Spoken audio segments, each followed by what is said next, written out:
Let's talk about the benefits of creating a trust. But before we talk about the benefits of creating a trust, maybe we ought to spend a little time talking about what is a trust. First, every profession has its own vocabulary, and lawyers, when they create trusts, are no different than medical doctors or dentists or veterinarians when they talk about the specifics to their profession. Let's define a few things. First, we define the person who puts the money into a trust. I generally refer to those people as a settler. Why? They put the money into the trust, and the term OR, settler, defines them. Other lawyers call that person the grantor, again it ends in OR, or the trustor, again it ends in OR, or simply the trust maker. And of course, we put the money into a trust to prevent the beneficiary from squandering or using the money inappropriately. The beneficiary is the person for whom the trust is created and receives the benefit of the trust. The benefits of the trust are the income that the trust assets generate as the trust goes along, and it may go along anywhere from 5 to 50 to 125 years. And receives the income and or the principal for certain purposes or at certain times. The third person who's involved in the trust is the trustee. The trustee is a person who holds title to the property, legal title to the property, but really is only the property manager and manages the property to make it productive until it's paid out to the appropriate beneficiary.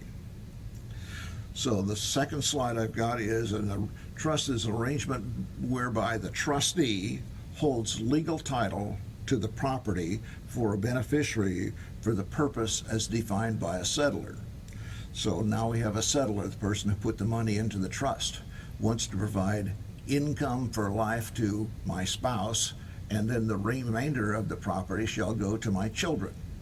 That is, so the transfer of that property to a trustee can hold the property and during the lifetime of the spouse pay the income to the spouse, and then at the death give the remaining property, which might be the farm or the ranch or the securities or any other type of property, to the appropriate beneficiaries.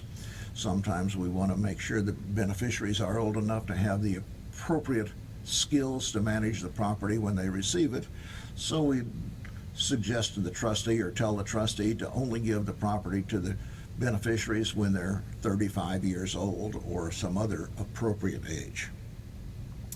Next thing a trust is a management tool, long-time management of the property. A lot of us have real estate that's been in the family for a long time and would like to keep it in the family for a long time, so you can put the farm or the ranch that you may have the 100-year certification for into the trust and make sure it'll be there for the next 100 years for the children and grandchildren and great-grandchildren. Next thing we do is when the property is there, we look back and say the settler had the goals of taking care of the family in this way, so because the settler made the money or generated the income or put the property into the trust, the trustee can look back and say what was the settler's goals, so we can continue to accomplish those goals to the greatest extent properly. Types of trusts, 4 types of trust. Irrevocable, no changes to be made. Revocable, you can change at any time.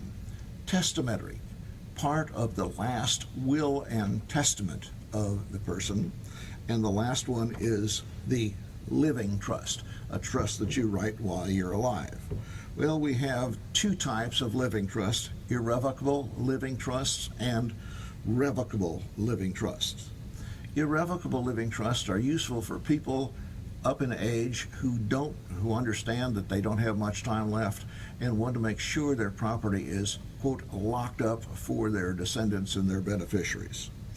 Once they're irrevocable, sometimes we can send the income to other beneficiaries and have it taxed at their lower tax rates.